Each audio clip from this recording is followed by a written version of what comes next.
এখনই খুব ভালো সময় খুবই কম দামে কাঁচামরিচ কিনে সারা বছরের জন্য সংরক্ষণ করার। তা না হলে কিন্তু বর্ষার সময় আপনাকেই এই কাঁচামরিচ কিনতে হবে সোনা রূপার দামে। আজকে আমি 40 টাকা কেজি দরে এখানে আমি 2 কেজি পরিমাণ কাঁচামরিচ কিনে নিয়েছি। আর দেখতেই পাচ্ছেন মরিচটা খুব ভালোভাবে ধুয়ে তারপরে বটুটা ফেলে দিচ্ছি। আর একটা মরিচ আমি 3 খণ্ড করে কেটে নিচ্ছি। আপনি চাইলে কাঁচামরিচের মাঝখানে ফালি দিয়েও করে নিতে পারেন।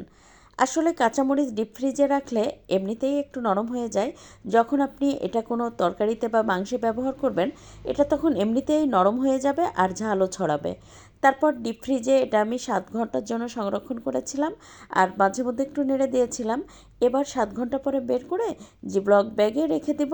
আর যখন বর্ষার সময় দাম বেড়ে যাবে তখন যতটুকু প্রয়োজন হবে ততটুকু বের করে আমি ব্যবহার করতে পারবো। কেউ চাইলে ব্লেন্ড করেও রাখতে পারেন। আমি তো শুধুমাত্র এভাবেই রাখি, আর এতে করেই কিন্তু যে কোনো তরকারিতে, ভাজিতে অথবা মাংসে সুন্দরভাবে ব্যবহার করা যায়।